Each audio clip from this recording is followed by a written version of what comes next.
Hey guys, আসসালামু আলাইকুম। আপনাদের এসআর সাকিব ব্লগার চ্যানেলে স্বাগতম। আজকে মূলত বলতে চলেছি যে আমার বাসায় কি কি পশু পাখি রয়েছে। আমার বাসায় মূলত এখন মাত্র একটি বিড়ালই রয়েছে, কিন্তু আগে অনেক কিছু রয়েছিল, যেমন পাখি ছিল, মুরগি ছিল, অনেক কিছু ছিল। কিন্তু একটি কারণবশত এগুলো সব কিছু সেল করতে হয়েছে। কিন্তু এখন আমার কাছে মূলত বিড়াল রয়েছে এবং এটি আমার ছোটবেলার শখ। আমি বড় হয়ে বিড়াল পালবো। তো চলুন এখন আমার বিড়ালটি দেখে আসি। মূলত গাইস, ওই হচ্ছে আমার বিড়াল। ওর নাম আমি পছন্দ করে রাখছি হচ্ছে ফ্লোরিয়া। ও এই নামে আমি যদি ওকে ডাকি, ও সবার আগে আমার এখানে চলে আসে।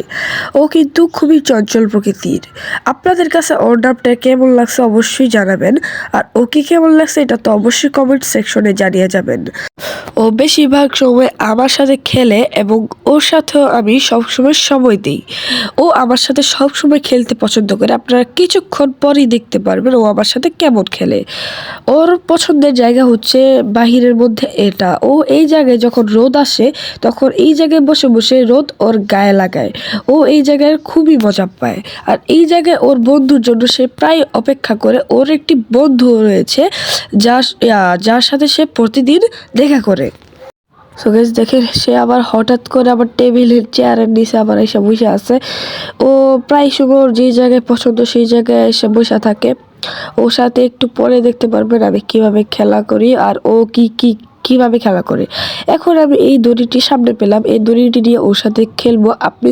আপনারা দেখবেন যে ও কিভাবে খেলা করে। জাস্ট আপনারা দেখতে থাকেন।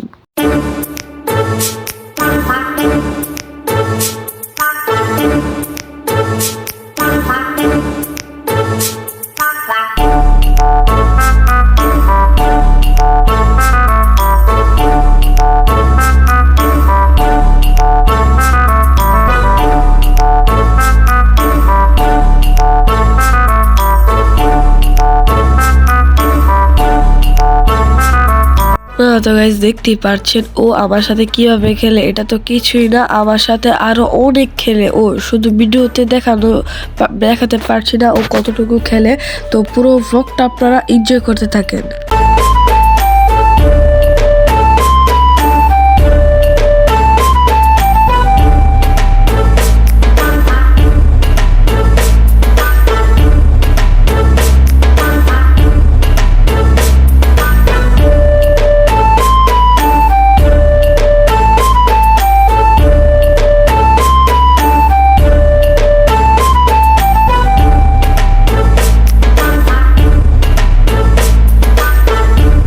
গাইস, আপনারা তো এতটুকু ভিডিওর মধ্যে দেখতেই পারলেন ও কিভাবে দুষ্টামি করে। তো এটা হচ্ছে মেবি ও বসে থাকে আর এখানে ওর ফ্রেন্ডের জন্য এখন অপেক্ষা করতেছে। দেখতেই পারতেছেন কতক্ষণ যাবত এখানে অনেকক্ষণ বসে আছে। তো আমি ভাবলাম এই ক্লিপটাও নিয়ে নিই। তো দেখেন কিভাবে অপেক্ষা করে তার ফ্রেন্ডের জন্য। সো গাইস, এখন তো দেখতেই পারছেন এই গাছে উঠে গেছে। গাইস, এই প্রায় সময় এই কি করে গাছে উঠে একেবারে উপরে উঠে যায়। এখন তো মানে মোটামুটি উপরে উঠছে। এখন আমি ধুয়ে নিয়ে যেতেছি গাইস বসাইতে, কারণ এই গাছে উঠে আবার নামতে কষ্ট হয়। এই জন্য ধুয়ে নিয়ে আবার রাখছি আবার। সো গাইস, মূলত এটাই ওর ঘুমানোর প্রিয় জায়গা। ওর জন্য মূলত এই বিছানাটা দেওয়া হয়েছে। দেখেন কি কিউট করে ও ঘুমায়। সো গাইস, ও ঘুমাতে থাকুক। আপনারা পুরো ভিডিওটা কেমন লেগেছে অবশ্যই জানাবেন, আর ওর নামটা আর ওকে কেমন লেগেছে আপনাদের কাছে এটা অবশ্যই কমেন্ট সেকশনে জানিয়ে যাবেন। আজকের মতো ভ্লগ এতটুকুই। আর গাইস, আপনারা পরবর্তীতে কিরকম ভিডিও দেখতে চান অবশ্যই কমেন্ট সেকশনে জানিয়ে যাবেন, অথবা আমার কমেন্টে ভোট দিয়ে যাবেন। যে ভিডিওর উপর ভোট বেশি হবে সেই ভিডিওটা নিয়ে আমি কাজ করব বেশি।